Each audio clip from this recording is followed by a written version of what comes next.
ថ្ងៃនេះខ្ញុំនឹងធ្វើប្រហុកអញជ្រោយនៅអាមេរិកច្រឡំបងจะធ្វើប្រហុកអញជ្រោយអត់អត់ផងចូលចាតាតោះទៅយកគ្រឿងមកពីខ្មែរមក ចឹងហ่ะ សក្រីស្ក្រួយស្កោះក្រហមប្រហុកតោះទៅយកគ្រឿងអូខេ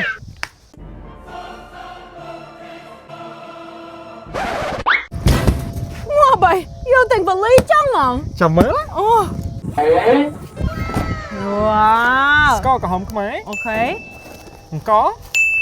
អូខេសក្រូចស្លឹកគ្រៃអូខេអែនប្រហុកអូស្អុយស្អុយមានណាអត់ដល់ស្រ័យថងផង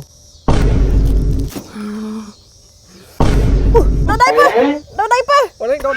បងរៀបចំហូប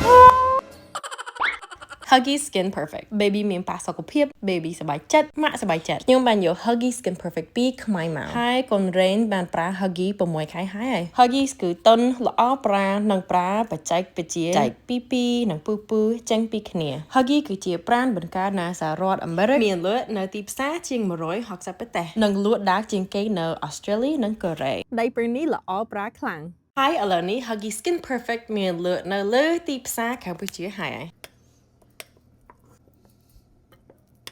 ដាក់ចូលអូវ៉ាន់ឲ្យធំក្លិនពេញផ្ទះមួយសិនរសជាតិនិងក្លិនពិបាកនឹងបំភ្លេចអូ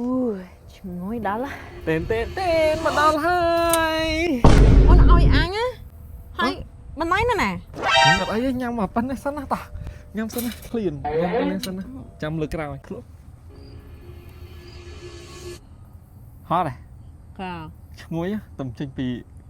កណ្ដៅស្ងាត់ឆ្ងាញ់យេភ្លក់សិនឆ្ងាញ់មែនបើមានបន្លែស្រស់ឆ្ងាញ់ជាងបើអាំងឆ្ងាញ់ជាងនោះទៀតមែនទេហើយបើអាំងឆ្ងាញ់ជាងទៀតលើក្រោយទៅខ្ចី grill គេអូខេឃើញទេកាត់ដូចប្រហុកអាំងជ្រុញអញ្ចឹងឆ្លាតណាស់អរគុណច្រើនបងប្អូនទាំងគ្នាសម្រាប់មើលវីដេអូនេះបើចូលចិត្តមើលវីដេអូបែបនេះ complete like share ហើយ subscribe ហើយជួបគ្នាក្នុងវីដេអូផលក្រោយ and follow សម្រាប់នៅ Facebook bye bye